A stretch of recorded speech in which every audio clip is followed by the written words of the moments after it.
Limitless Wrestling fans, Jon Alba, Bizarre, Limitless Wrestling, Randy Carver. We are back in the back of the Cadillac #1 with a bullet and a power pack on the Limitless Wrestling Podcast. It's been a couple weeks, and I will take full responsibility for this. It has just been an insane few weeks for me, so I do apologize. This new gig, plus I was the best man in a wedding in Georgia.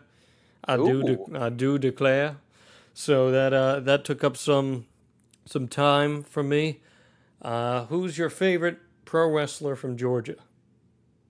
Jeez, if you think I know people's hometowns, man, you're wrong. Well, who's yours? You book anyone out of Georgia? Actually, Anthony Henry is from Georgia. A.R. Fox lives in Georgia now. He's originally from the Connecticut area. Man. There's one easy one here. Who you got? Cody. Oh, yeah. Cody, and then if you really want to do a throwback, you can give me the Big Boss Man from Cobb County. Dude, I love Big Boss Man. I was watching some Boss Man today. Talk about a guy who can work.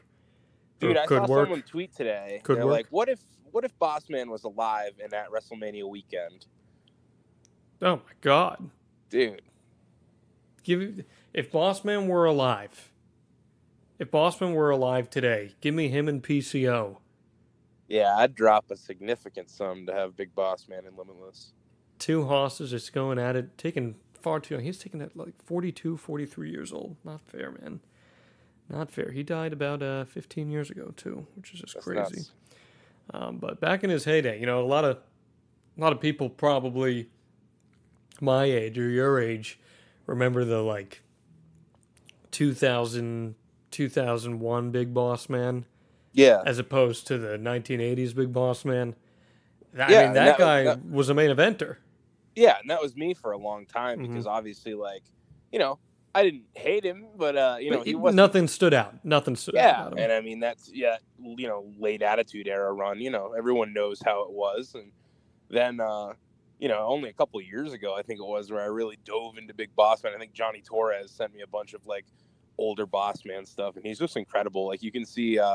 even with guys like Baron Corbin today, you can see pieces of Boss Man's arsenal in there, which is really cool to see. No doubt about that. But yeah, I was in Georgia, had the wedding to take care of, and now I am back here. Did some election day work today, and we are rolling here back on the Limitless Wrestling Podcast. A lot of stuff has gone down in the last couple of weeks. We got a ton of announcements for No Control coming up November 30th in Portland. Tickets are waiting away under that one. We are under a month. We knew Doomfly was going to participate at the show. They're facing Kevin Blackwood and Harlow O'Hara. We knew Josh Briggs would square off with Chris Dickinson this past week. Big time announcement. We knew Filthy Tom Lawler would be on the show, but his opponent in what will undoubtedly be his biggest test in Limitless Wrestling yet, Christian Casanova. You've been high on him. I've been high on him. Clearly, this is you saying to Christian, here's the ball, now run with it. It is, and it's also it's one of those big tests for Christian, as you said, but, it's not like anything before has been easy for Christian. We look at his victories, Brody King, Ashley Vox, Ethan Page, and, by hook or by crook, he's getting the wins. But, Tom Lawler is not someone to fuck with, as you know. I do. So I think this is the logical next step, man, for Christian to really prove himself to not only me, but the audience. This is no disrespect to anyone else he has faced in Limitless so far, because they are tremendously talented people. This is the equivalent of a main event match right here with Filthy Tom Lawler. This is a guy who has a huge name on the independent scene right now. We talked about him a few weeks ago as that perfect hybrid wrestler with the MMA stuff. He's a big-time name. And Christian Casanova has a chance now to steal the show against one of the biggest names in pro wrestling right now. To me, man, this is his do-or-die moment in Limitless Wrestling. I think so, too. And I think this is really... I think we can look back at the history of Limitless and we can kind of peg matches and say, all right, this match kind of really propelled this guy. I look at Josh Briggs, who's someone who's really bursted onto the main event scene this year in Limitless Wrestling, because there are tiers, there are echelons to this, you can kind of weed them out. I think the turning point for Briggs was honestly that match with Donovan Dijak and Nothing Gold Can Stay, because from there he just had momentum on his side. He picked up a string of victories, and Christian Casanova right now is in the midst of a string of victories. Take away the Vacation Land Cup Finals loss, even though he won earlier that night, and take away the trios match loss in January. He's got a blemish-free record this year in Limitless Wrestling. So very impressive stuff. This is the do or die moment for Christian. Would you like to see Stokely Hathaway throw hands with Filthy Tom? I absolutely would, man. And I can't see a situation where Stokely's going to get himself involved, because Tom Lawler will knock him the fuck out. And I think Stokely knows that. He knows Tom Lawler's background just as well as we do. So I would certainly agree with that. If I were Stokely Hathaway, having been in positions like that, sometimes you just know, maybe I should stay out of this one. What's the response been about Filthy Tom so far from Limitless fans? People were like super stoked when he was announced, because there is that audience with any company, I think, where if you do have, like, they're kind of closet wrestling fans, but if you have a former UFC fighter or a former fighter in any sense, that might be enough to kind of hook them to come in for the show. We've been getting a response from that kind of crowd too.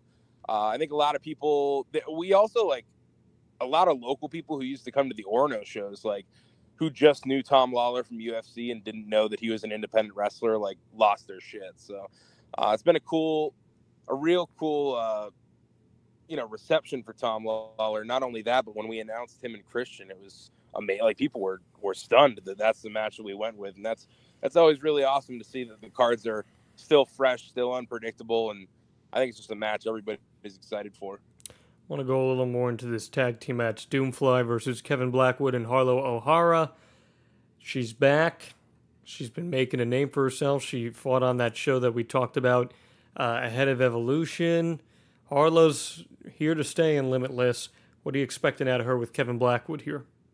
I'm very interested, because these are two real-life friends who have never been a team in the ring. And they, for some reason in my head, just clicked as, wow, this could be a really sick tag team. And I don't know, man. Doomfly, I'm excited for their tag team debut in Limitless. Delilah Doom is extremely talented, and if you don't know her yet, look her up. I don't know. This match just hit me right out of the gate. Like, I was debating, honestly, of doing Doomfly and Thick Boys, but I don't know, man.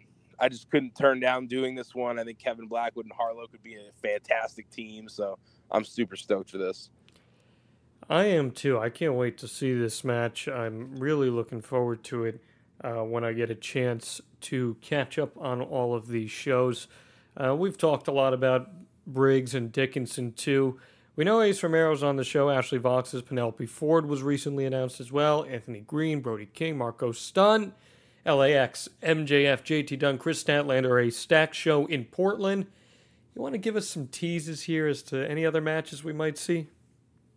A lot of first-time ever matches. That's about as far as I'll go, but you're going to see another one by week's end. Maybe even before this podcast comes out, you'll see another match announcement. So keep your eyes peeled. If you haven't yet, definitely click going on the event page, Limitless Wrestling No Control on Facebook, or you can always follow all the updates on any social medias of ours. But we have all the announcements. Anything that pertains to No Control goes in that event page, and it gives you a notification so you can keep up. Just tonight, we announced that Red Death Daniel Garcia makes his return. So it's a really fun card. And, as we talked about, really September to September is kind of that chapter in Limitless Wrestling. We've kind of really opened up a new chapter as we come in here in November, and this is our last show in Maine before the end of the year. So a lot of big things happening, a lot of fresh matches, and a very unique card coming out. Have you been in touch with JT Dunn and MJF?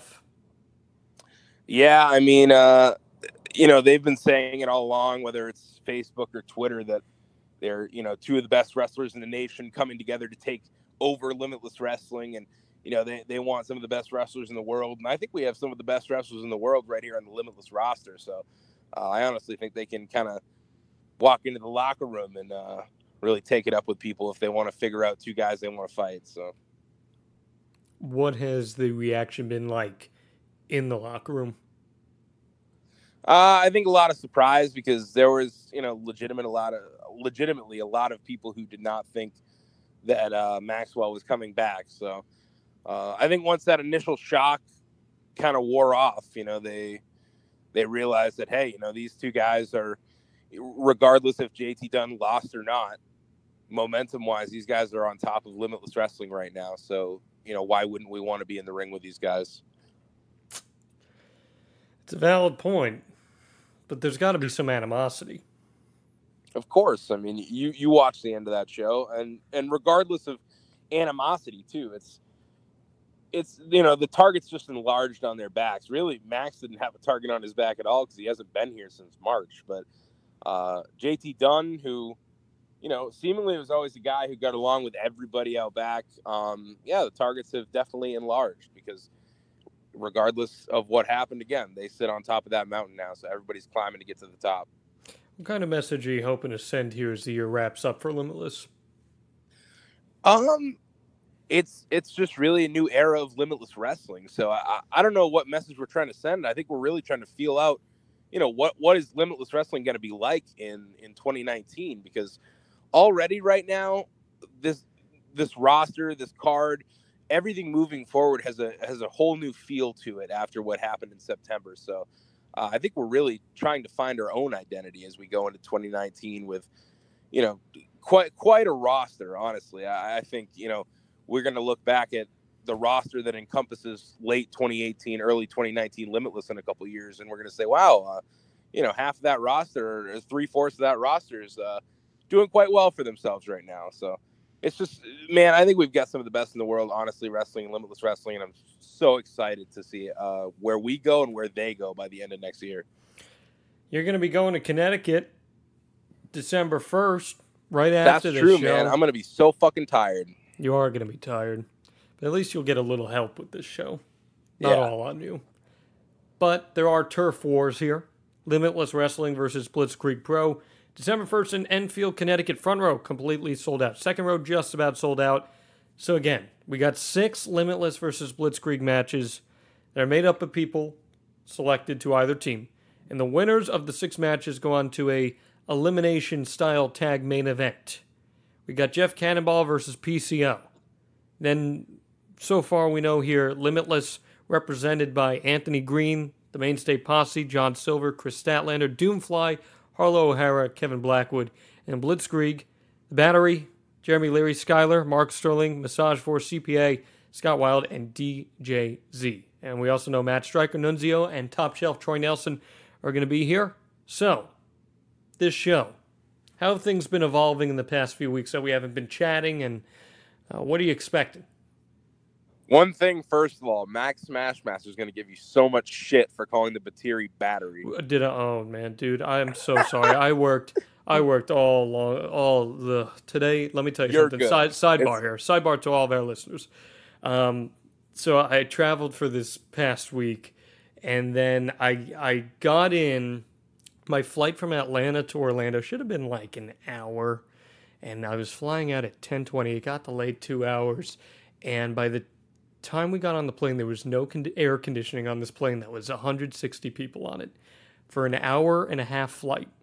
Woof. No air conditioning, and we land on the tarmac and sit on the tarmac for another hour and a half in no air conditioning. People are like fainting here and like screaming. The power goes out on the plane twice on the tarmac. And, what is happening? And I'm thinking I'm screwed. And I get back in Orlando at like 4 a.m. I guess technically yesterday morning. I'm at work by 8 a.m. And then today back at work at around 7:45 a.m. and got home at around 9 o'clock. I'm shot, so I apologize for calling the battery. I was scrolling through this card real quick and I glanced over it, so I do apologize. But Max Smashmaster gives me crap anyway for calling color commentary with him, so I can handle it. All right, man. Yeah, you're the one who's totally against the commentation station. The commentation station, that's right. Exactly. But yeah, back to this card. I don't know. It's just been super fun putting it together. We've myself and Jeremy have really sat down and ironed out pretty much this entire card now that we've made the team selections, and they just announced Massage Force earlier this evening as their final additions to Team Blitzkrieg. So definitely be looking on limitlesswrestling.com. We're going to do a breakdown of Team Blitzkrieg and Team Limitless, and then this can kind of get everyone's minds going because now that they know all the wrestlers that are going to be involved in these 6 matches, the fantasy booking begins. But I'm really interested. What does everybody think of? What do you think of Team Limitless, honestly? So, obviously, you knew the mainstay posse was going to be on it. I think they and Anthony Green were the givens. I would agree with that. I think Doomfly being on it is quite a testament to Eli Everfly in particular. I mean, this is a guy. This is a guy who wrestled his first show in Limitless back in, what was it, May? Yeah. And now he's already representing the promotion? That's quite the statement. Crazy. I mean, you look at his tag partner, too, Delilah Doom. She debuts the night before. And the same thing with Harlow, too. Harlow coming in July, and she's also representing Limitless. Kevin Blackwood, I'm not surprised. I think we can call him a staple of Limitless at this point, right? Yeah, I would say so. And then Chris Statlander, who is, like her or leave her, she's a great talent to have on your team, so no doubting that. And then John Silver's out of his mind. So yeah, that's also another good guy to have. I wanted to get more some more day one original Limitless guys in there, but it's independent wrestling. Obviously schedules don't always work out, but I was really excited to have Doomfly on the team. I know that was a random one when we announced it, but Eli is slowly but surely becoming a core roster member. Obviously our schedules don't always match up as he's wrestling on the other side of the country, but and I was just stoked to be able to have them for the whole weekend and have them represent Limitless. And I think there's, a couple really cool possible tag team matches that they could be in. So I don't know, up and down. I was very happy with how Team Limitless came out. It wasn't the first draft that we had, but looking at it up and down, I don't see any weaknesses on the team. So what was your first draft? I'm going to post it, actually. I'm going to post it on Twitter. So, because I don't have it right in front of me. I know Ace Romero was on the original. I had actually had Xavier Bell on the original as a little throwback there, but a lot of shit gets changed along the way. I think at one point Jeff Cannonball was actually going to be on Team Limitless, but we decided to go the PCO Jeff Cannonball route. Anything which goes, is just going to be a shit show. Dude, that's going to be so nuts. I'm so excited. You don't see me drop obscenities much on this podcast, but this certainly will be. That's just going to be nuts. And this is that was all Jeremy Leary's idea too, by the way. I was pushing for John Silver PCO. That also would have been nuts. But hey, man, I think the match that John Silver is going to be in now is super cool, especially for some longtime Limitless fans. I don't know, man. I'm just super excited to get these matches out there. I think that we're going to do at least 2 match announcements this week, so be looking. Well, maybe you can do John Silver and PCO on a Limitless show down the line. I don't see why not. Or maybe we can get PCO a tag team partner and have him wrestle the Thick Boys. I wonder if Destro would wrestle. I'd like to see Chris Dickinson and PCO tag up instead of go at it. Jesus Christ. I don't know. That's scary. It is scary. I'll say this about Team Limitless. No disrespect to Team Blitzkrieg, because there's a lot of talent on it. Yes, there is. But I think Team Limitless is the more talented squad front to bottom here. Man, I mean, I know you say that biasly, but still. I want to go in there and sweep their fucking asses, to be honest. I want to go on their home turf and sweep them. And hey, let's put this out there. If we sweep them 6-0, let's do a main event of the 6 Limitless, or the people involved in the 6 Limitless matches. So it'd be all of Team Limitless in a scramble as the main event. I could get down with that. I could very much get down with that. And I suppose it can be the same for them if Blitzkrieg so happens to sweep us, which is, 3 million to 1 chances. But Yeah, if they happen to do it, they can do that too, but that's not going to happen, so no Yeah, worries. I don't see that happening. No. Like you said, Matt Stryker, Nunzio, Troy Nelson also appearing here. I am so fucking stoked for Nunzio, by the way. Yeah. I have wanted to bring him into a Limitless show for a long time. I've actually inquired a couple times. It never worked out. So I am to the moon about Nunzio being there. There was actually a really interesting Nunzio nugget on Something to Wrestle this past Nunzio week. Nugget? That's a t-shirt. Nunzio Nugget. There was a Nunzio Nugget on Something to Wrestle this past week. Did you listen to this? It was which the Daniel. I listened to the Tough Enough. It was the Daniel Pewter hardcore. Yeah. So did you catch that or no? Apparently not. So everyone knows about the incident where Kurt Angle wrestled Daniel Pewter on SmackDown in that open challenge thing, and Daniel Pewter was about to snap his arm, and that pretty much won Daniel Pewter the competition, and it's one of the most infamous moments in Kurt's career, if not the most infamous. And originally, instead of Kurt doing the open challenge, it was going to be Nunzio. Oh, no shit. Okay. So that whole moment and that huge wrestling history trajectory might have changed, because keep in mind, if Daniel Pewter doesn't win, it's probably The Miz that wins that. Yeah. And who knows if The Miz has the career that he does if he actually wins, because I think The Miz benefited from not winning Tough Enough. Yeah, I totally agree. Like, obviously, hindsight, but man, like, I don't know. I think it's tougher for the dudes who win Tough Enough to. Definitely. They got a lot to prove. Well, think about it. There has never been a truly successful winner of Tough Enough. Who's the most successful? Maven?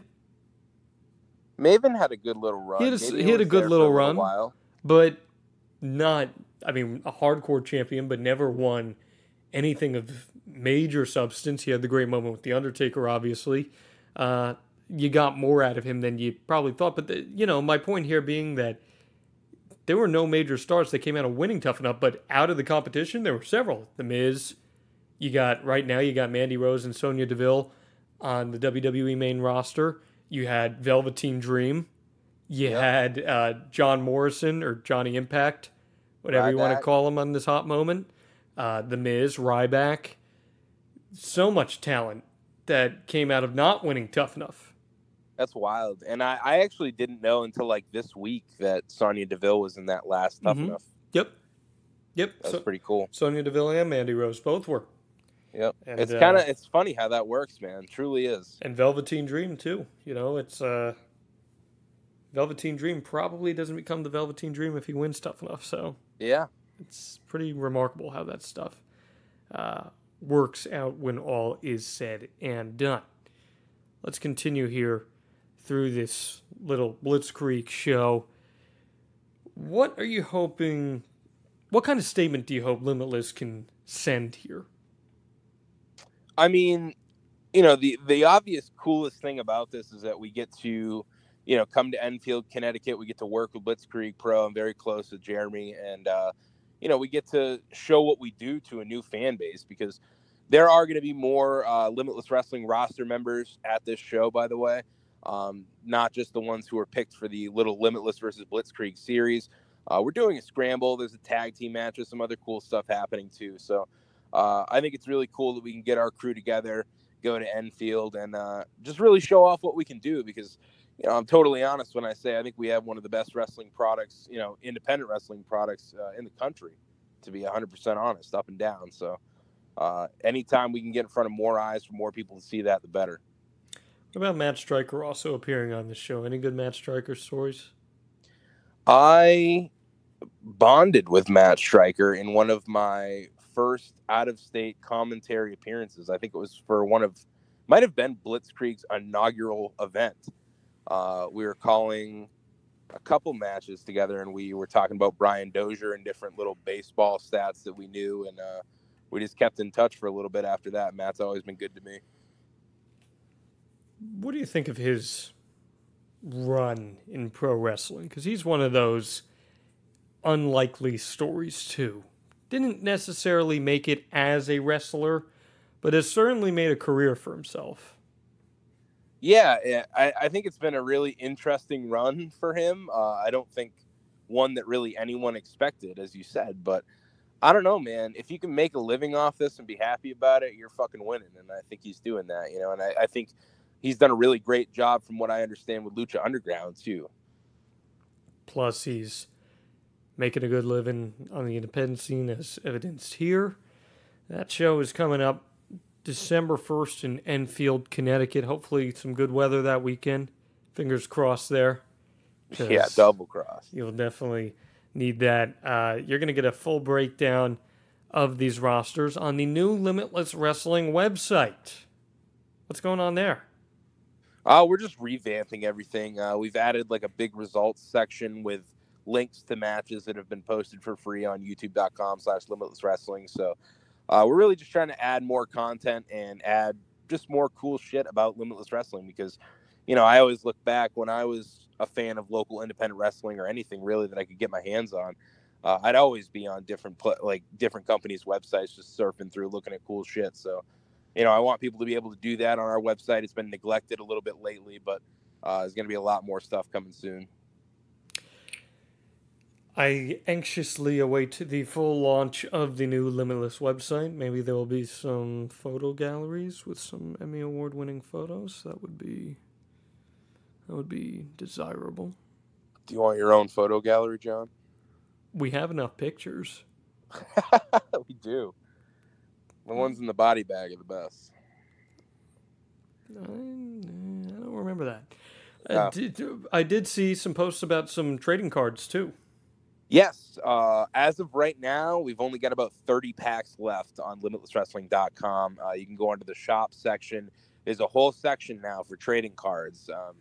And they're not going to be available for much longer. We had, I think, 135 packs to start.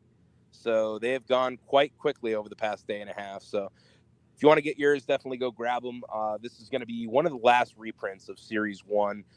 I'm hoping to have Series 2 out by the end of the year in time for Christmas. So be looking for that. If you want to get Series 1, definitely hop on it soon. That's something you can look forward to for the holidays. Some great gift ideas.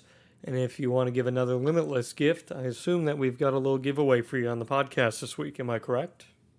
Yes, indeed, man. As of right now, we do not have many of these left, but there is another order already placed. So they're going to be back in soon. We've got Limitless Wrestling dad hats. It's the first time ever we've ever made them. We've got black and we've got red. They're only $20 right now on limitlesswrestling.com.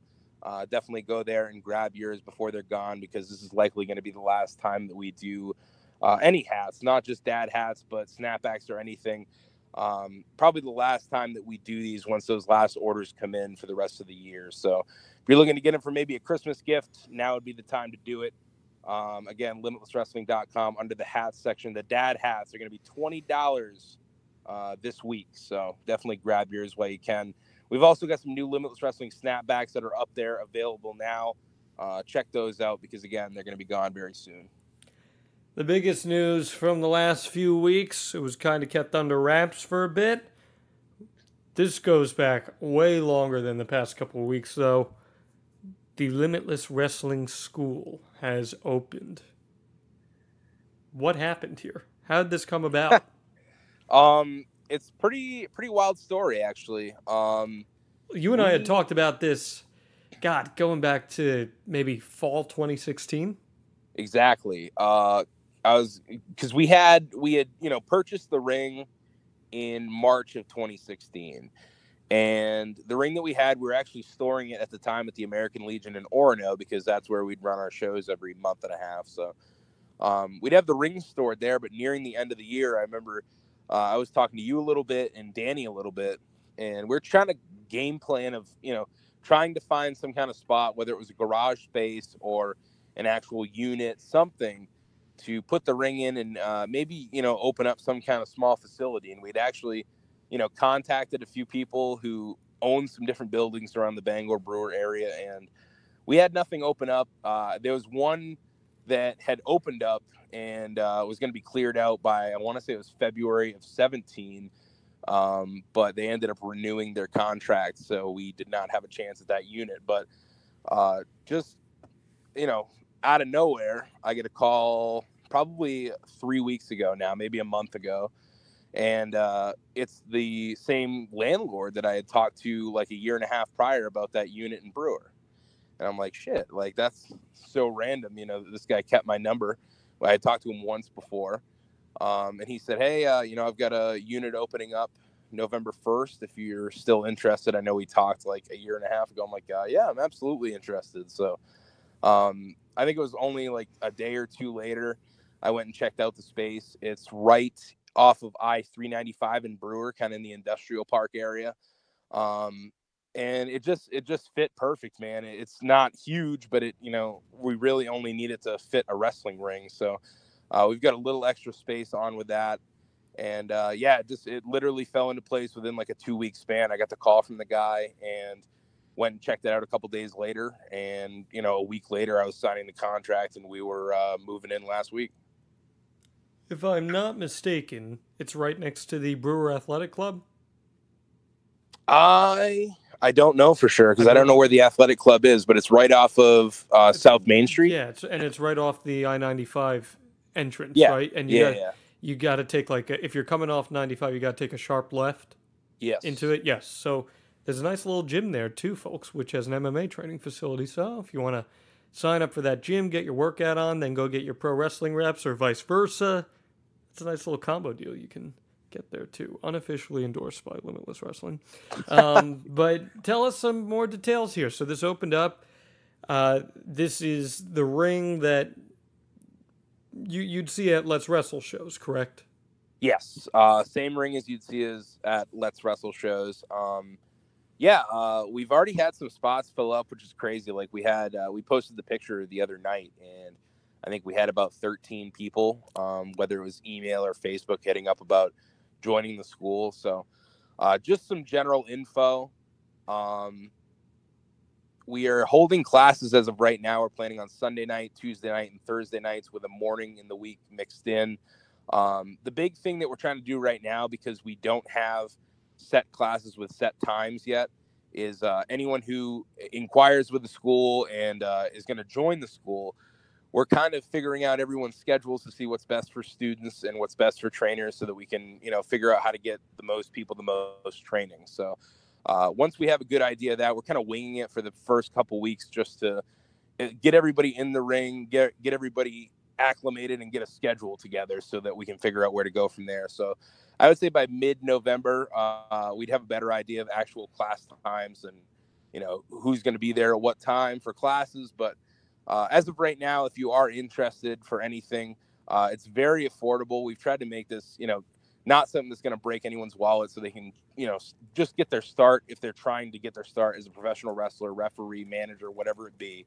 So definitely hit up Randy Carver at yahoo.com, any information on that, or message me on Facebook if you have me, or if neither of those, just hit up a Limitless Wrestling social media, send us a DM.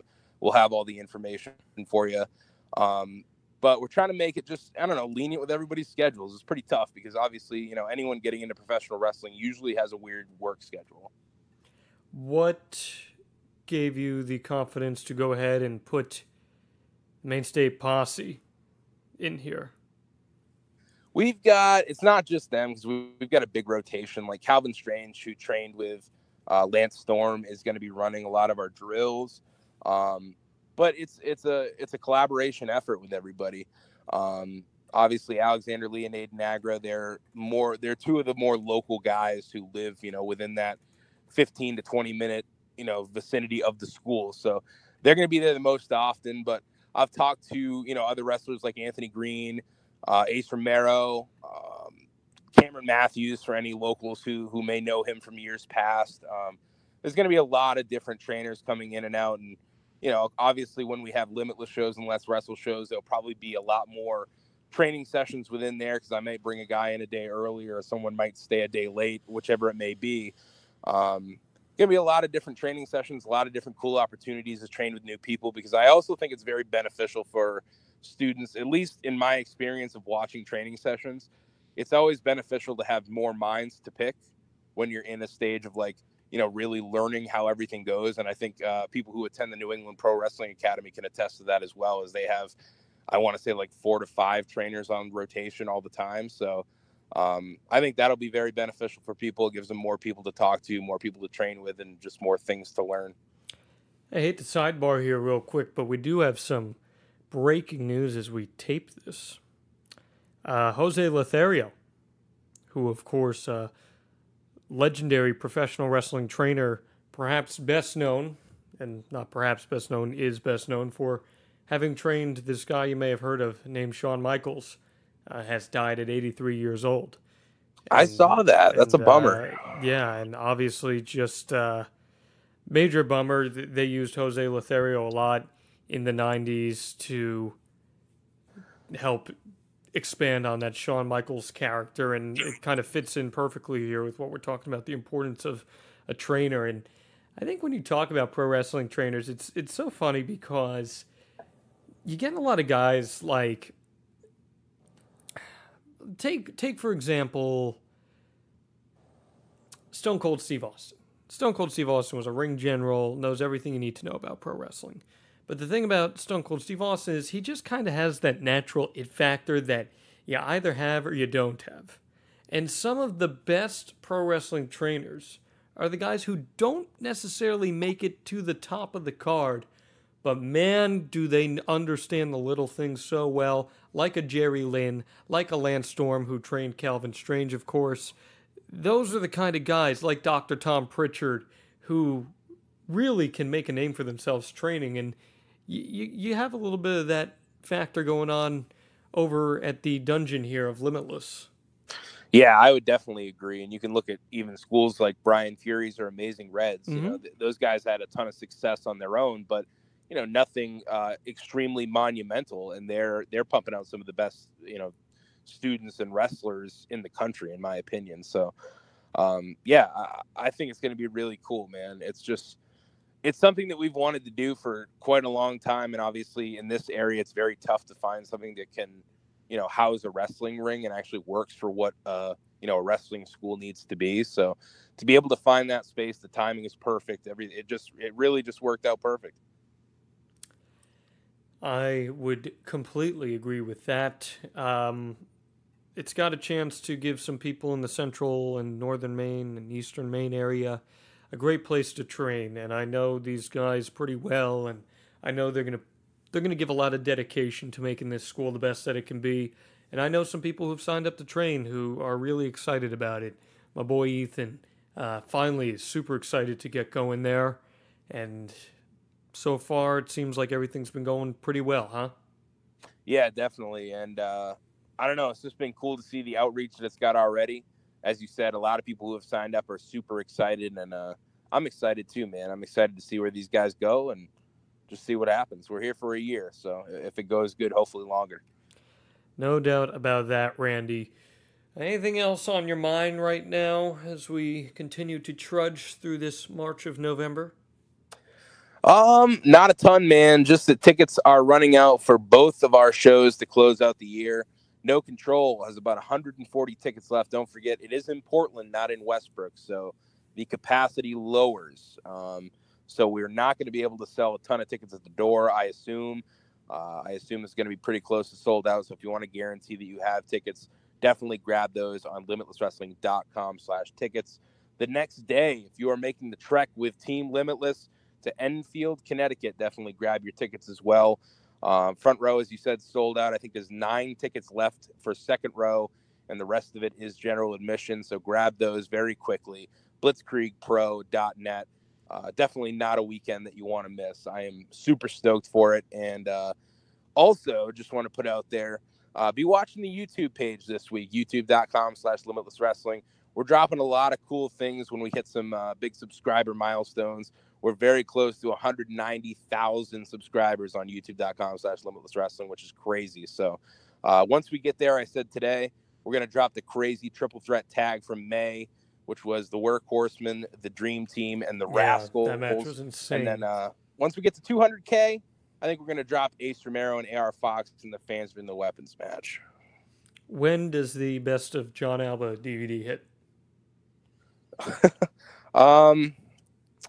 I don't know, man. I don't know if I have enough disc space for that, man. That's the right answer. There you go. That's the right answer. Not enough room for any of that, but I'll be keeping my eye on it, and maybe the Alba section of the website will pop up and see where that goes. Who knows? A big Absolutely. profile. That a big profile, the big profile. Ooh. All right, folks. Another episode of the Limitless Wrestling Podcast is in the books. We will see you next time.